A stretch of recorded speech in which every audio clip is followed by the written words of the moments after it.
Hello. Hi. Can you Hello. hear us? Yes, I Hey. can. How are you doing, guys? We're doing great. We're doing great. Yeah. So thanks for having us. No, thank you for this opportunity of talking to us. Oh no, First of our pleasure. yeah, let me just introduce myself. So my name is Rafael. I'm part of the Agents of Shield Brazil team, and we are so happy that you guys are here with us today. And just for me to know, who is John? Who's Matt, I'm John. guys? I'm in the yellow. I'm Matt. Okay, yeah. Thank God you're wearing different shirts, so then I can know who's John, who's Matt. Okay, nice guys. So, let us know a little about your career, about you being twins. Are you always been on this part, like being twins on TV? How is it for you of being twins and acting together? Let's see. So our first acting job was in Observe and Report with Seth Rogen and Michael Pena, and that the parts we played were actually written for us. Matt had worked previously with the writer director Jody Hill, and we were not actors at the time. And he was just like, "But you guys are funny. I want to put you in this movie." And so, a lot of the roles we've had.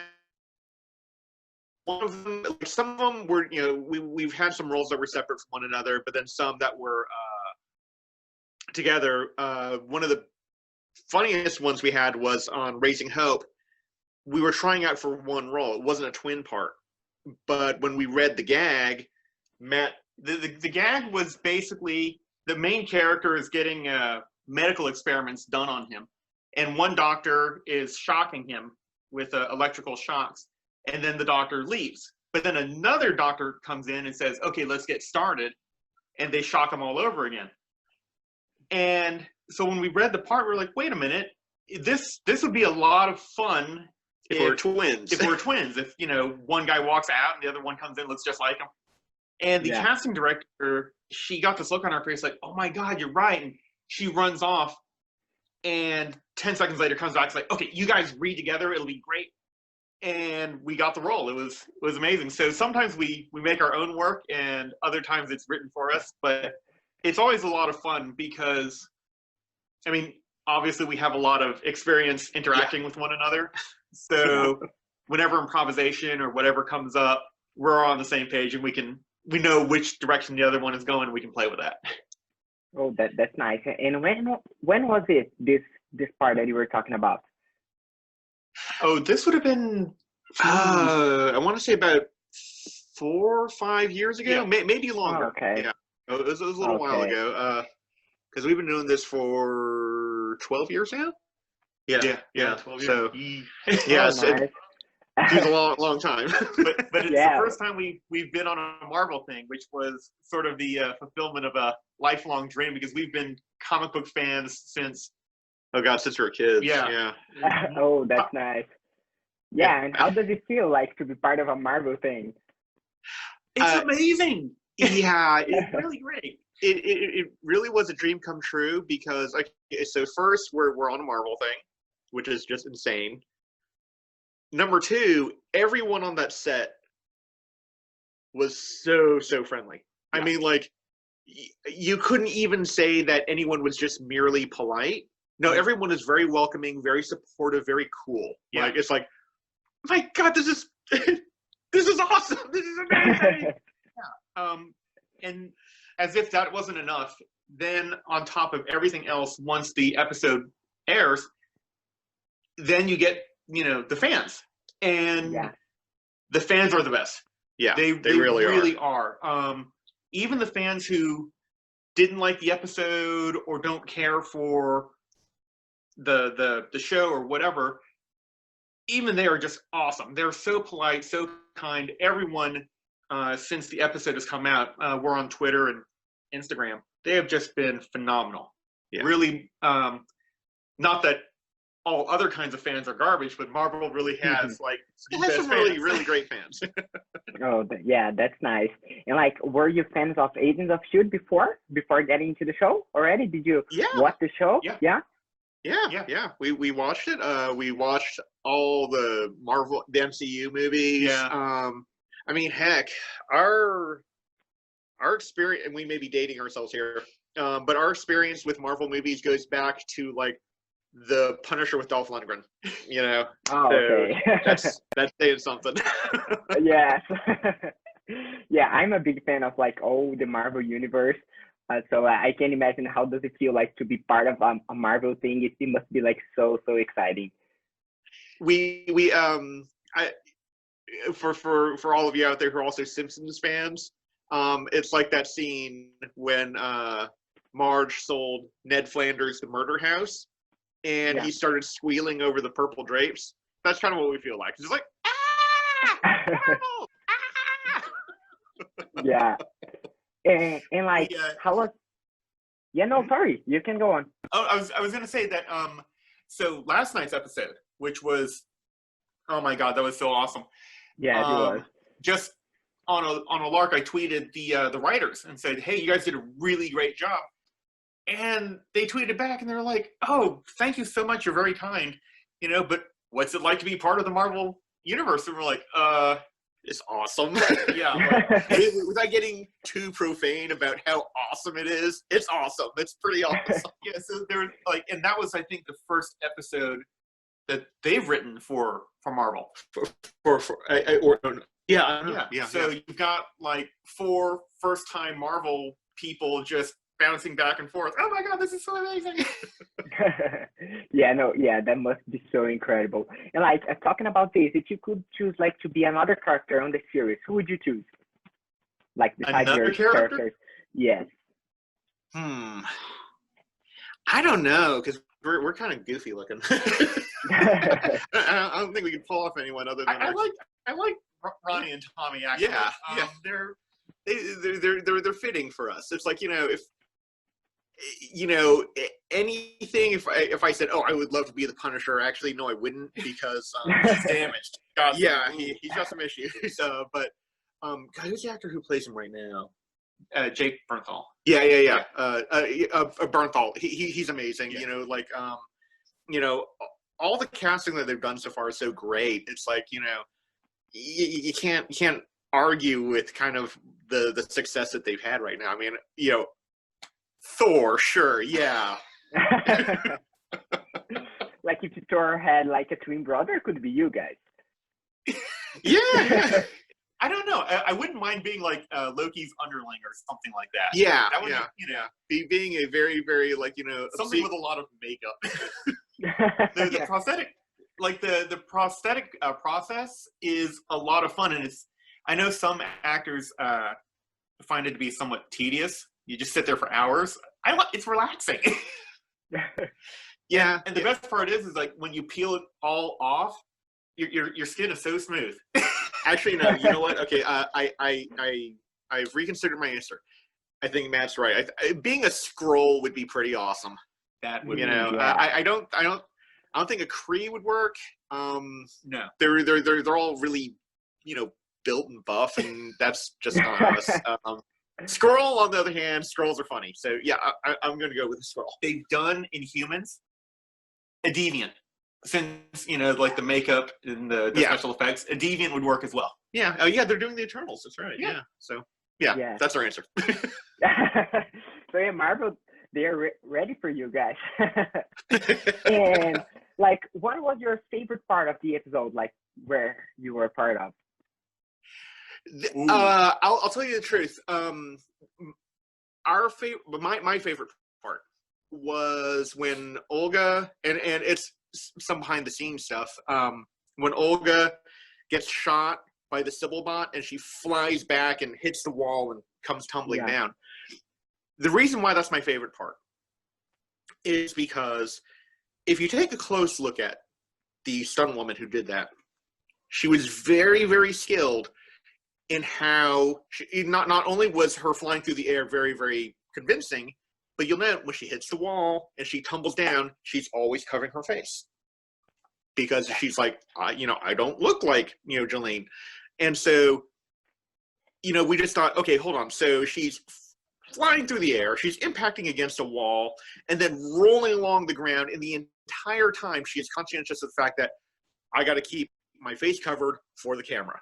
It's like, okay, I can hardly walk and chew gum at the same time. So, you know, how she was able to do that, I found amazing. And she did it in one take. Yeah. It was just, and Yeah. she got it. And the director was like, perfect. And Yeah. there's a lot of moving parts to this. As far as filming goes, my favorite would have been the scene in Swayze's where we're all on stage and playing. That was really good. Yeah.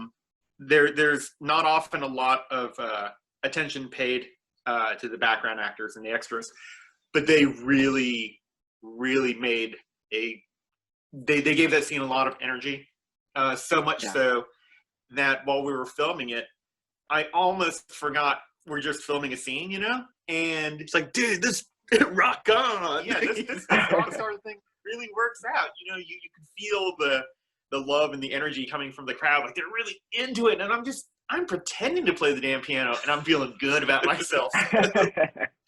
So hats off to the extras and the background actors in that scene. They really delivered. And it's sometimes not easy to do their job because they do it well. They're invisible, right? Yeah, and it's hot, Yeah. and it's crowded, and it's loud, and they're standing there, you know, there's nowhere for them to sit, you know, and they don't get to go and take it easy between takes. They're there.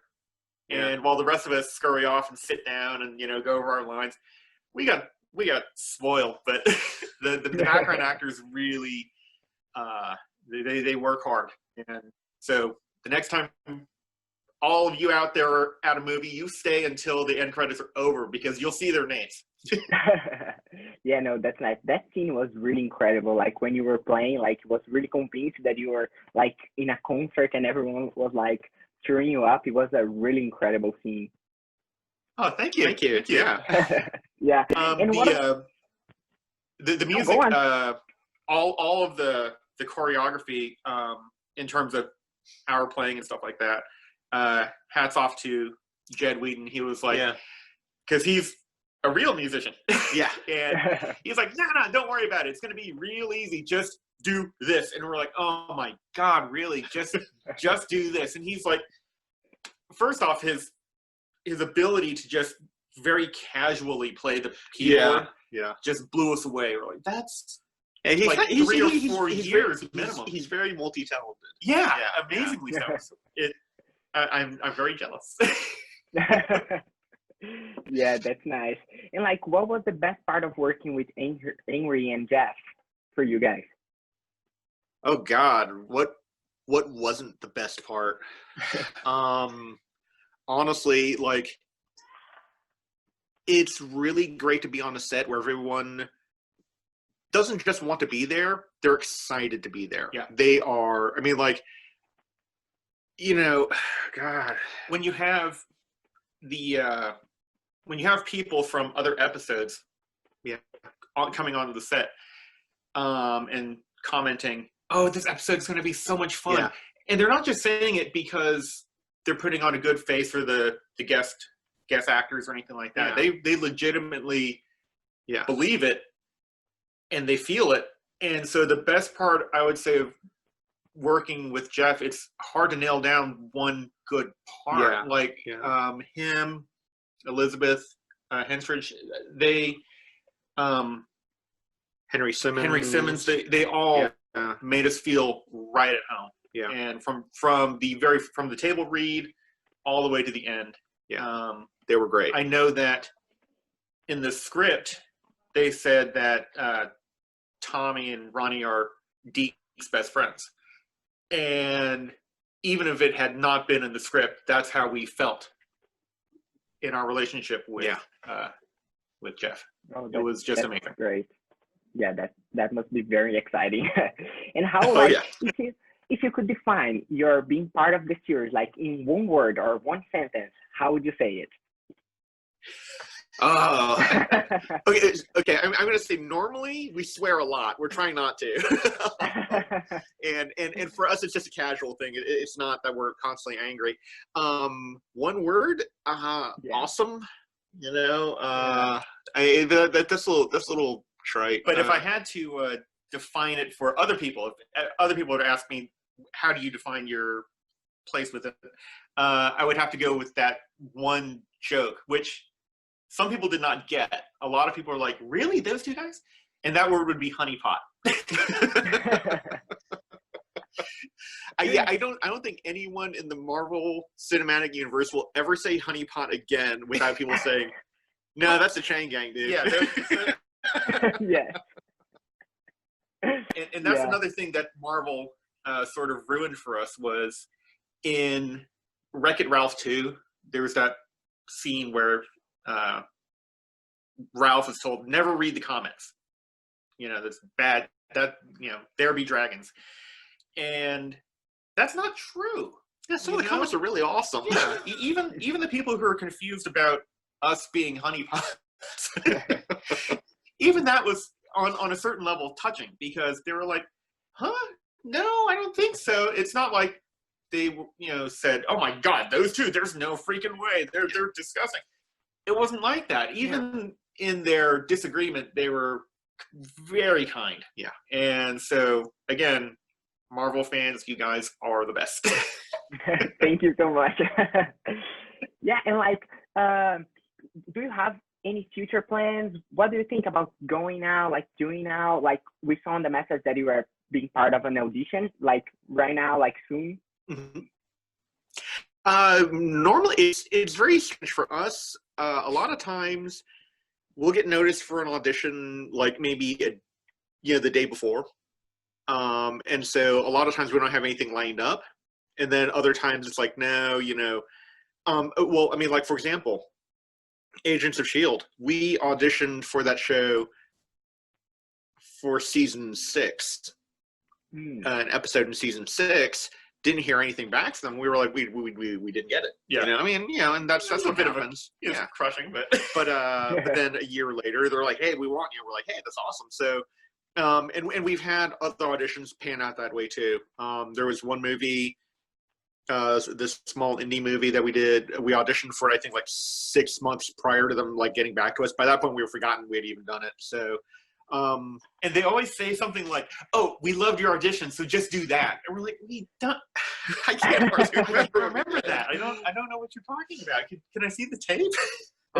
Yeah. So as far as our plans, right now, just whatever our manager gets us. And God bless her. Yes, she works very hard. She's very amazing to us.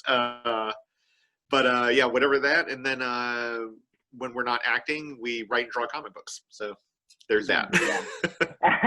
That's nice. That's the best thing you should do. Oh yeah. Yeah.